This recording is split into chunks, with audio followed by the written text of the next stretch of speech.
Now, Matlala also claims that he had a meeting earlier this year with KZN Police Commissioner Nhlanhla Mkhwanazi, who is the person who first flagged the infiltration. So if I get this right, you're saying the purpose of my meeting was for me to give General Mkhwanazi information about Sibia. Yes, I'm asking you if that was not the purpose of the meeting. Then he's the one who arranged the meeting. Then how did he know that I want to give him information about Sibia? Because he's the one who arranged the meeting, not the other way around. So what are you saying, that did he request the meeting? No, I'm saying Begitgal arranged the meeting with him, and then he said it, and then he accepted, and then he said to me, he needs help about what I just told you. And then he mentioned, obviously, that he wants information about Sibia. But I told him that Sibia, I don't know him to that level that I can get next to him and get information. Not even Sibia only, even the minister. And then that's when he said, rather, ask this person to withdraw the charges against me, and then tell him that he must say he was forced to open the charges against him because Minister Mkhunu and Sibia asked him to open charges against him. For more on Matlala's testimony, we're joined by independent crime and violence analyst Dr Chris de Kock, legal analyst Melusi Xulu, as well as governance expert Professor Kedibone Phago.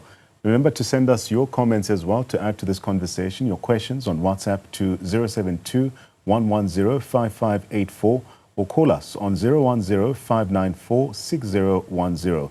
Engage with us on X at Newzroom 405. Let's move to this interview now. I'll start with you, Dr. de Kock.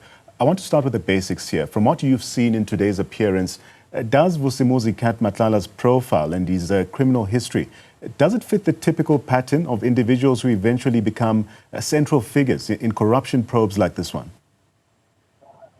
Good evening, and good evening to the viewers.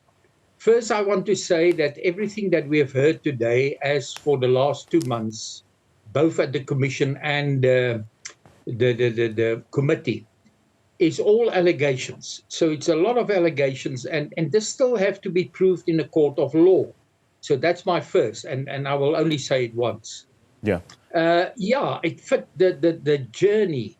If we take this man is coming from humble beginnings in Mamelodi East, a single mother, he made matric, but then for some or other reason, okay, there was a first problem with the law, and then suddenly this man, over a period of say 20 years, became what I see today as a multimillionaire. I mean, he have got enough money to allegedly pay General Cele or the minister and previous national commissioner 5 million, 500,000 yeah.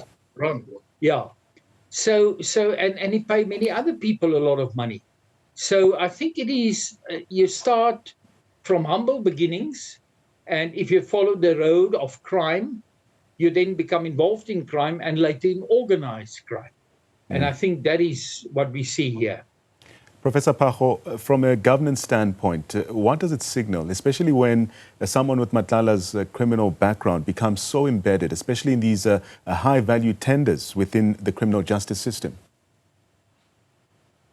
Good evening, Nhlanhla, and thank you for having me. I think it's a huge issue and very worrying to see the blurring lines between a number of actors. So the actors that may come from business, actors that may look more, as we have seen and heard, that they may be having a lot of criminal elements, colluding with what we want to consider as the state. So in this particular instance, the state is represented by the minister, by the senior police officers. So what that says over and above is that the positions of power and responsibility, the positions of accountability, have actually been eroded to serve very completely different interests. So, in other words, what we see at play here is that instead of the people that are entrusted with positions of power and responsibility to serve the interest of the nation, and you will agree with me, Nhlanhla, that we have serious crime issues in this country. Yeah.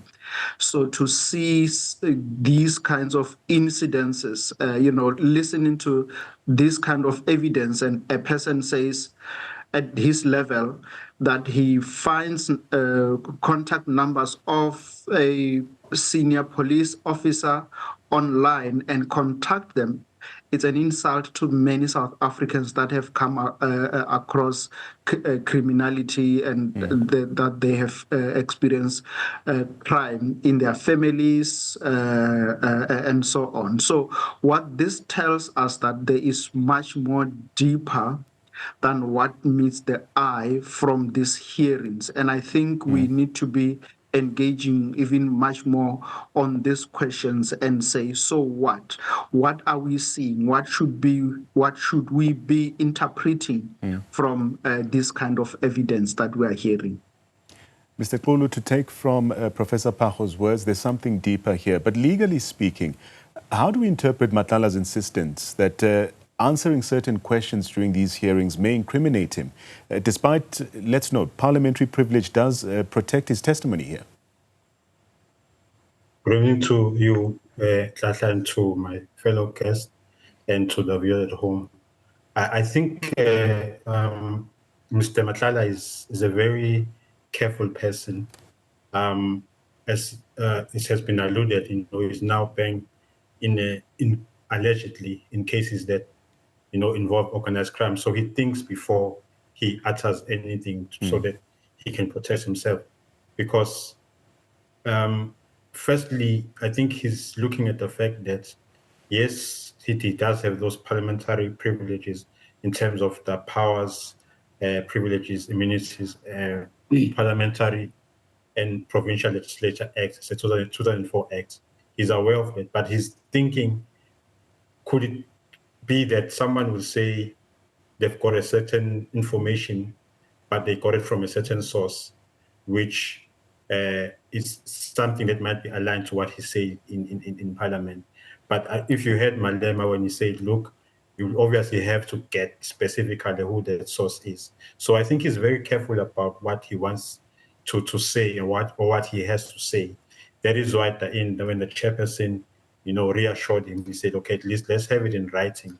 But if you look at the specific section 16, subsection 3, it specifically states in subsection 3 that if there's evidence that you give to the parliament, it will not be used against you in a court of law outside the parliament.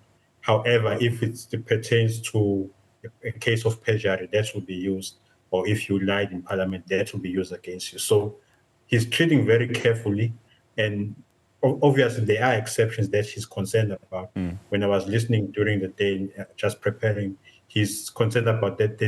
In subsection 2, it says if there's a document that you are supposed to bring and discuss, you are supposed to answer about it, despite the fact that it might be used in another criminal case or civil court. So he's very careful about what he has to say. I want to go back to you, Dr. de Kock. Matlala also testified from Kgoshi prison, but also what stood out is that he also testified under very heavy security. How common is it, especially for accused individuals in a high-stakes corruption matter like this one, to continue exerting some type of influence, even while incarcerated here? Yeah, well, I think it's a well-known fact that these people can, even if they are incarcerated in a prison like where he is, which is a maximum prison, the fact is he can still exert a lot of power. He is still a very powerful person within the criminal world, the underworld. But I think the security that he got is more to protect him and to make sure that he can't get away. But I think it is especially to protect him because, I mean, his life is literally at stake. He can be taken out because he know a lot of things, and he know a lot of secrets that he may not even reveal in this specific case. Yeah. Professor Phago, the ad hoc committee insisted Matlala appear despite what we saw, a legal pushback in this matter.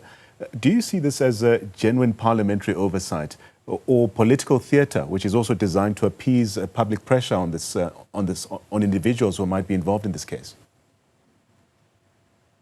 We are in trouble as a country, and our troubles are that we have not been serviced. Our health care system, our infrastructure is collapsing.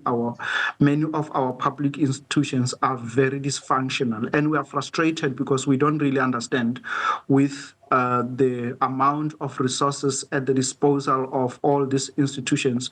Why are South Africans, suffering in the manner that they are?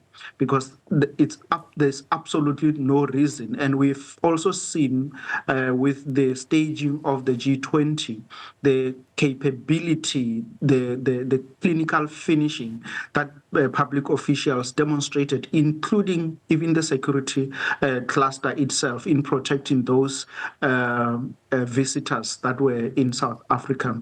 So I think there is a cause for concern that we need to put a lot of pressure to politicians, because we also need to remember, and I think your question is very important, because part of the allegations that General Mkhwanazi indicated was that also some members of parliament may also have a hand or some relationships with the underworld. So the concern here is, how do we professionalize our public sector? How do we make sure that people who get access to serve our citizens, they do so not only with the love of what they are doing, but with a lot of dedication and making sure that South Africans across all walks of, across all the sectors and from all walks of life are able to receive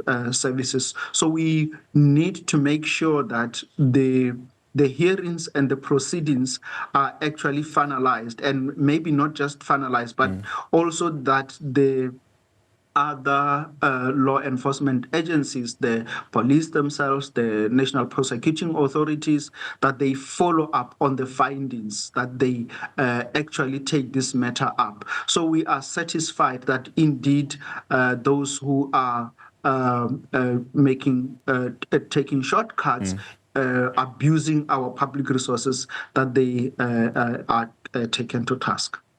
Mr. Xulu, when a witness repeatedly cites fear or even self-incrimination, as Matlala did very frequently today, what does that also then typically signal, especially about potential exposure to criminal liability or even ongoing investigations that he might face? You know that I think his concerns are valid. Despite the parliamentary privileges we spoke about, his concerns are valid because obviously the matter is still being investigated. Although it's a little bit different, let's compare to the situation of Agrizi some years back on the Zondo Commission. Remember, he was also testifying as a witness, but there was also cases that were being investigated. So what he did was, when he finished that, he became a state witness, but he had to be convicted first and obviously make a deal so that at least he's protected. So it's the same thing with Mr. Matlala. He may be giving information that may expose him. Yes, there'll be some privileges, but there are some exceptions as well. So maybe, I think if he sees that he's in a corner, or in chess words, it's a checkmate, he might need to figure out a way to make a deal so that at least he can get a better end of the deal, because this is a situation that he cannot afford to escape. He has to give evidence. Otherwise, if he doesn't, there will also be consequences. Yeah. Dr. de Kock, the tender that Matlala received was marred by irregularities from what we are learning, including missing documents, poor vetting as well. What does this then reveal, especially about the weaknesses within SAPS procurement itself, and how open it is to exploitation as well? Yeah, look, it's not my speciality, but it seems even yesterday, the evidence given to the same ad hoc committee that there is definitely serious problems when it comes to procurement, not only in SAPS, but it seems in government, and that will have to be addressed. But what I can say is, you know, what this all shows me is the thin line between valid business that we see, business, and organized crime. That the two looks the same. Organized crime hide behind a facade of business, and in that way, they can easily do anything that they want to do. Yeah. And that is one of the criteria of organized crime. You know, one of the criteria is that organized crime always act as if they are legal business. And if we look right at the beginning of Mr. Matlala's evidence, there was a whole list of companies which was listed. I mean, they were looking for a few minutes to find this list of businesses. Now, on surface, it looked like ordinary businesses. Like, I don't want to mention names, but behind it is corruption, organized crime, and the whole lot. I also want to say one other thing, and this is that it seems we didn't learn the lessons from 2007, 2008 with the Jackie Salebi, the late Jackie Salebi saga, when he had corrupt relations with the underworld, and he was then sent to jail, and then later died, unfortunately. But the fact of the matter is, it seems that our top police officers, or many of them, are in a total mess. That corruption, that organized crime have infiltrated them, have used them, even in the politicians, if we look at the allegations which was made today and in previous occasions. Professor de Kock, if you could just hold on the line, as well as Professor Kedibone Phago and Melusi Xulu, continuing this discussion on the appearance, or highly anticipated appearance, of Cat Matlala at the Hoshimamkhulu prison earlier today. We continue unpacking this discussion in a short while. Do stay with us. Hello again, and thank you for staying with us. We continue our discussion right now on Cat Matlala's testimony. We're joined by independent crime and violence analyst, Dr. Chris de Kock, legal analyst, Melusi Xulu, as well as governance expert, Professor Kedibone Phago. Professor Phago, I'll pick up with you. So Matlala, quite interestingly, also claims that he was approached because being black gave him some kind of advantage. Let's speak about this. How does rhetoric like this complicate broader conversations, especially around triple BE, issues of empowerment and the misuse of racial positioning for corrupt gain?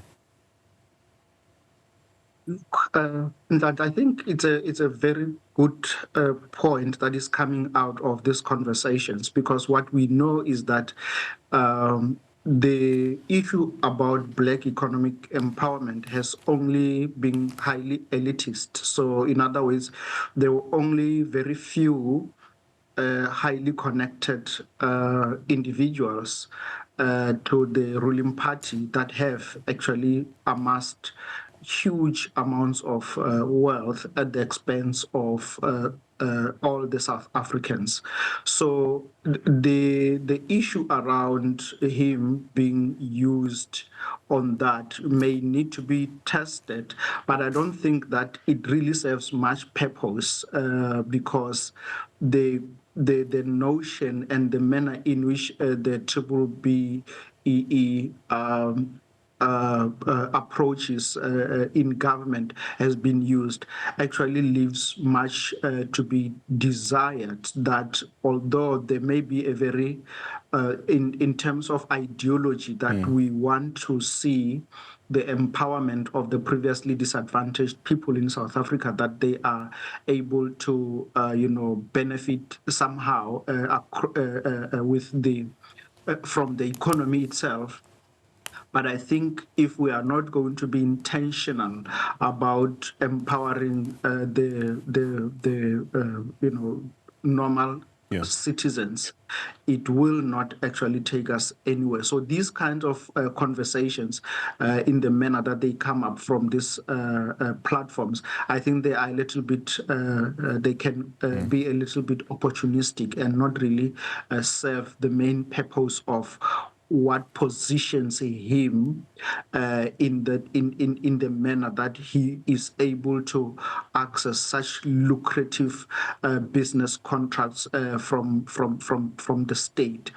And I think what one critical question for us is, this could actually serve as a microcosm of what is really happening around many of our political principles in this country. So in other words, we need to be asking the question that how many of the political principles in this country have the likes of Cat Matlala around them, so that they are able to prop up their political fortunes. Yeah.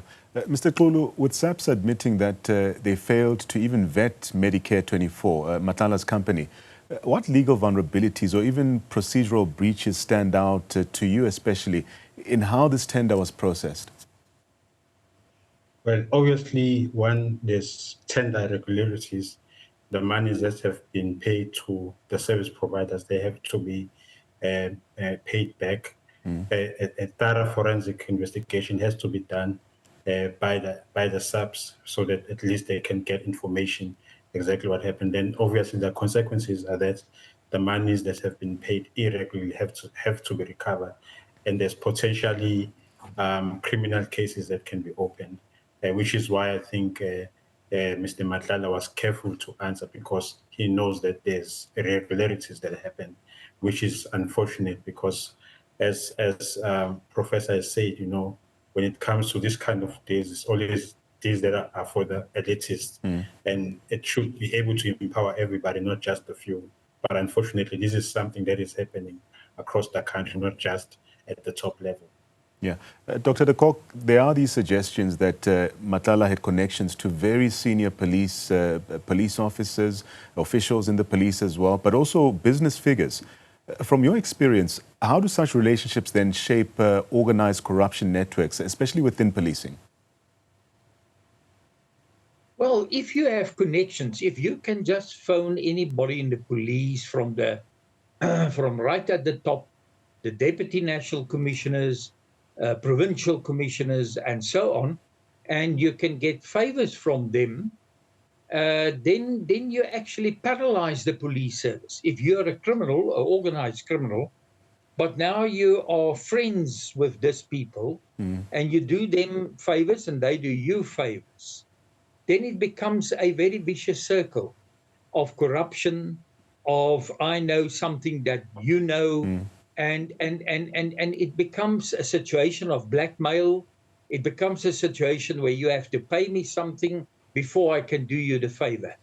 I mean, that is absolutely typical of organized crime at the highest level.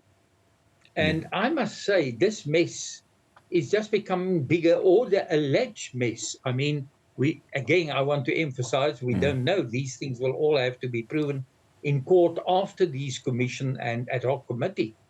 But the fact of the matter is, I think South Africa today looked at the South African police service and asked a lot of questions.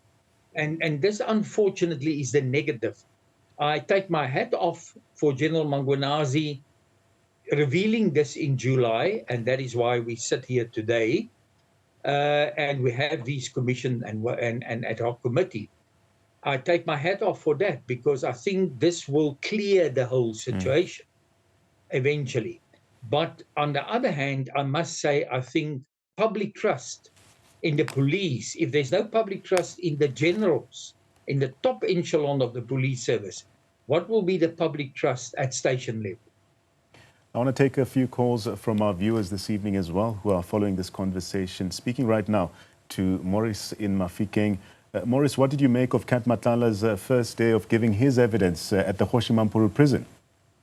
I believe somehow he has positive stuff that you have said, because apparently, I think is going to expose some of these other guys here. Wait and see, maybe those politicians will come out. And I believe Matlala himself, he was doing what is actually the practice in South Africa, where if you want tenders, you give money and you get those favors of tenders. And I believe some of these SAP guys, they took advantage of him, and he wanted to take advantage of them as well to get the tenders.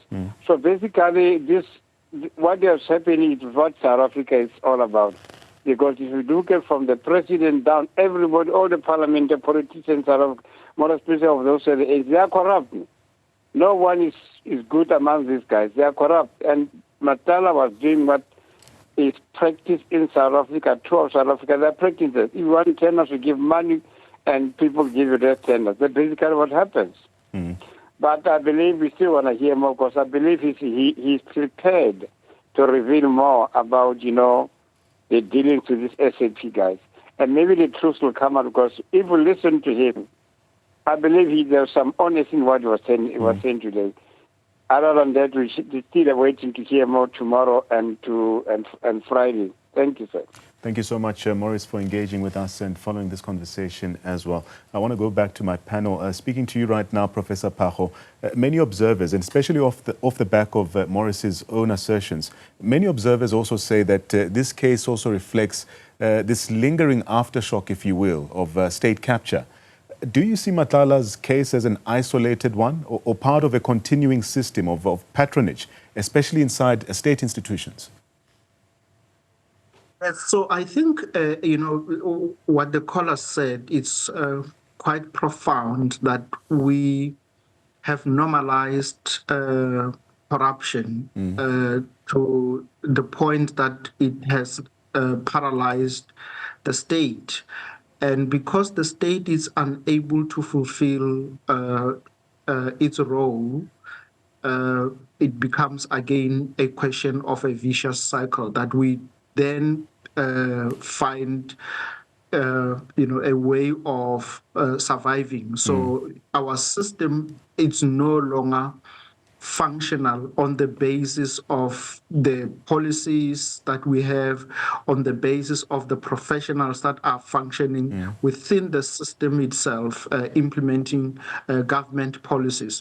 But the system is functioning on the basis of who has the power and who knows someone in the right place. So I think it is on this basis, Nhlanhla, that we need to reconsider our political processes and our political representatives, because, as you rightly point out, I think we should have learned so much more from the Zondo Commission and immediately put in place a lot of systems. But you will agree with me that the manifestation of this kind of problems in the police are not necessarily, we're not supposed to limit our focus on the police. We need to cast our net to the wider security cluster. So we need to look into the NPA, we need to look into Home Affairs, we need to look into the State Security Agency, we need to look at our military. If we find that there are issues that the parliamentary committee and that the Madlanga Commission have very strong findings only on the police, but we fail to bring in all the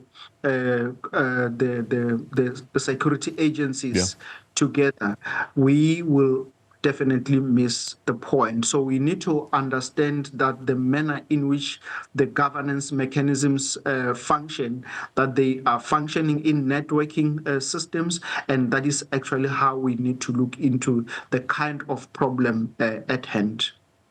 Mr. Xulu, another interesting takeaway from me was that Matlala also argued that his tenders, or the cancellation of his tenders, resulted in more than 50 workers losing their jobs.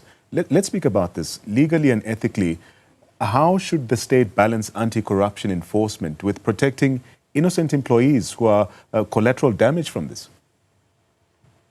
Well, unfortunately, Nhlanhla, you can't eat fruits of a poisonous tree, because if you are employed, but the manner in which the contract that was obtained by our company was in a corrupt manner, it can't be proper that that particular job continues. The only person maybe that's one you could blame is obviously your employer, who is the service provider. But in situations like this, yes, it's unfortunate. There will be hundreds of people who are working under that company, but the point of departure is it was initially a corrupt contract. And if we would say, because there are people who will lose their jobs, therefore the contract must not be cancelled, then we are not serious about, dealing with corruption and making sure that, things are done in an ethical manner. So it just points to this fact that we need to scrutinize how contracts are given, how tenders are given, and maybe to have more consequences for not doing it the right way.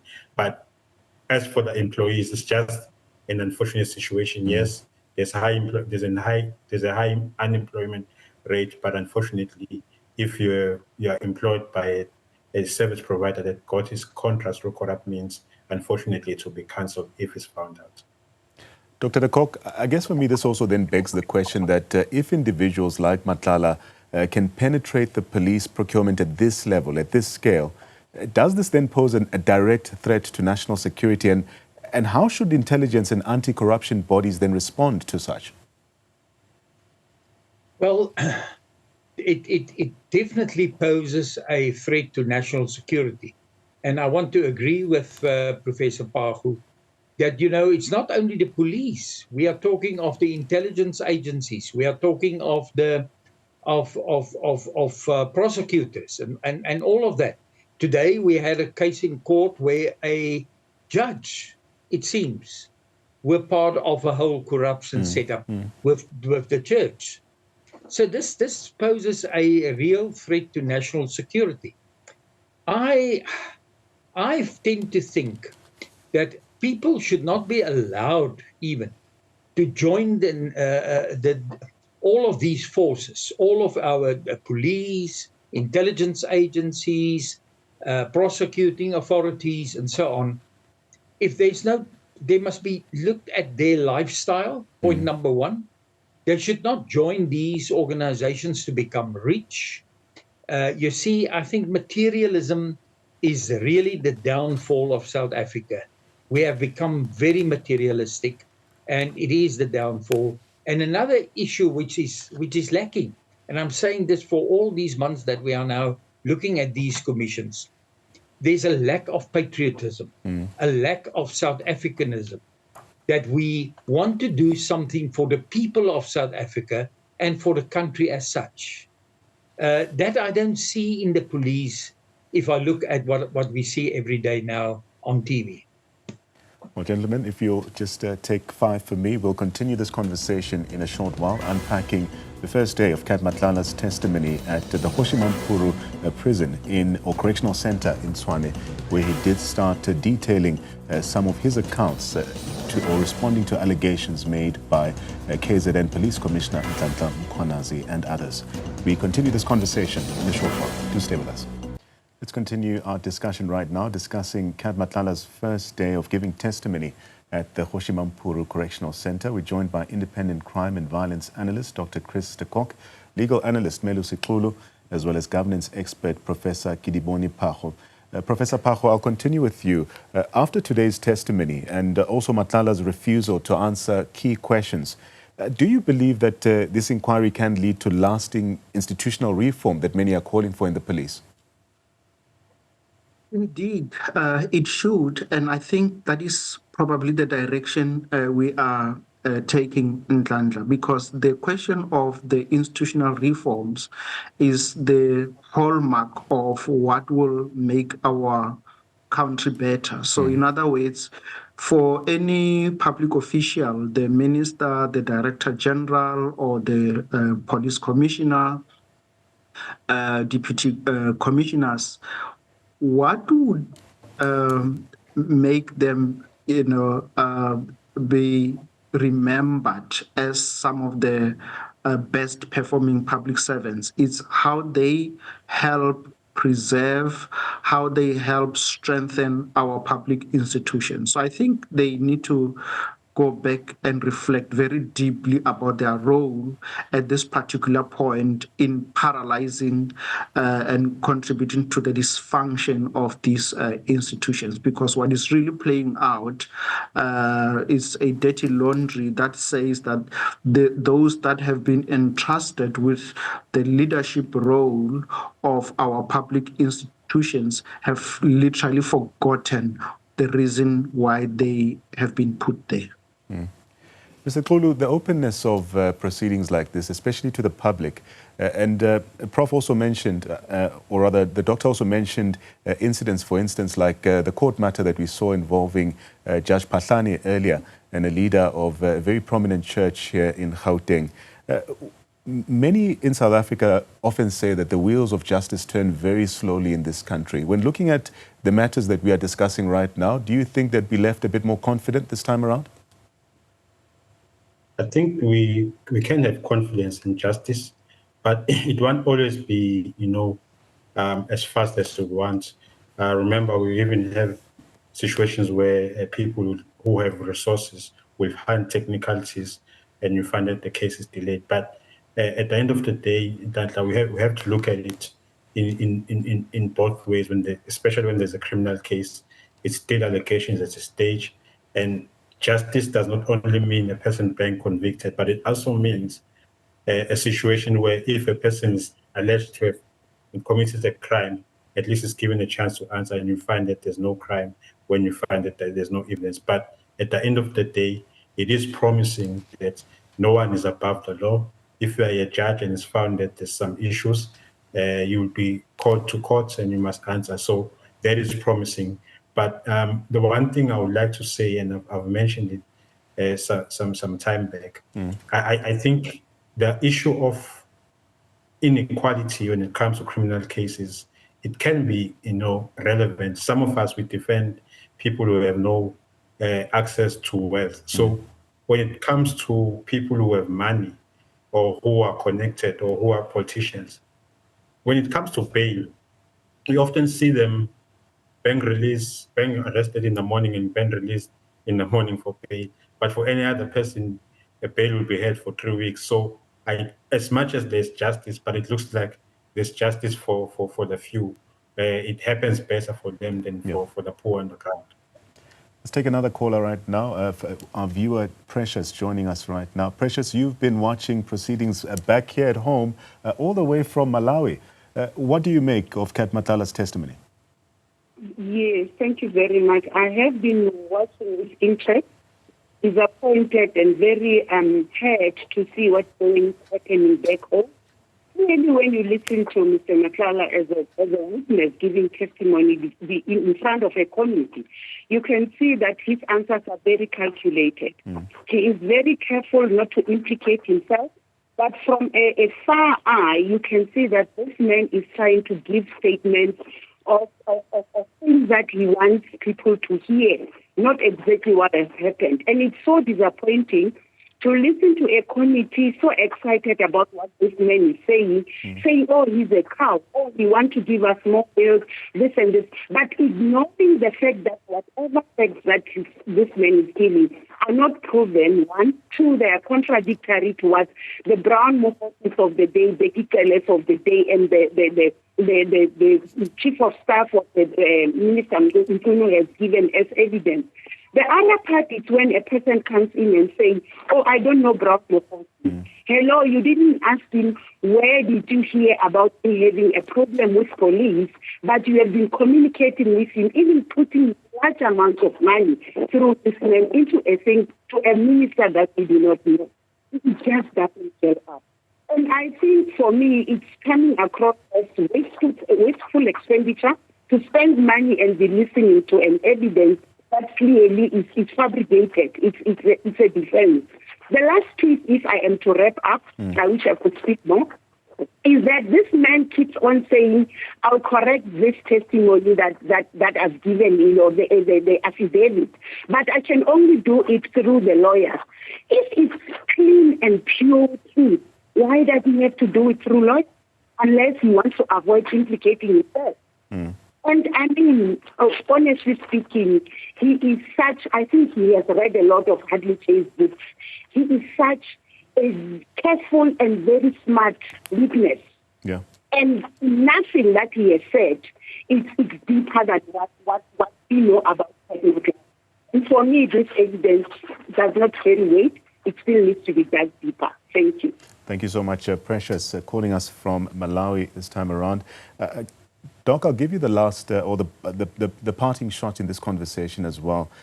A similar question to the question I asked Dr. Phago earlier. Do you believe that this inquiry can indeed lead to lasting institutional reform, or are we likely to see another scandal that fades without meaningful change? No, I'm full of hope, at least. I'm hopeful that this will lead to lasting institutional change in government, in our public service, and especially in our security services. I'm full of hope. There's still a lot of good people. That I can assure you. There's a lot of good police officers, a lot of good intelligence people, and so on. And I think it can lead to, and that's why I say, even if we are shocked every day that we put on the TV, I'm actually taking my hat off that General Mkhwanazi on the 6th of July, revealed all of this. And I think that's where we stand today. And I think it will have the effect that there will be better institutions in future. Professor Phago, as we await more tomorrow, what are your expectations from these proceedings? Look, I don't really have any different expectations from what has transpired today in Nhlanhla, that our leadership, our people who have been given huge responsibilities to act in the interest of the country, to act ethically, and to advance the interest of the country, have dropped the ball. And I think what needs to happen is that they need to come and give us the full revelation of what they have done, and that then they need to take full accountability for their actions. And I think it is in that way that we will be on the right course to professionalize our public sector, including the security sector and the police. Professor Phago, thank you so much for your time. Let me also thank my other guest, independent crime and violence analyst, Dr. Chris de Kock, legal analyst Melusi Xulu, who are also giving us their perspective as well on this very important issue regarding the testimony, a very unique testimony or sitting this time around as Cat Matlala's evidence was being heard at the Kgoshi Mampuru Correctional Center.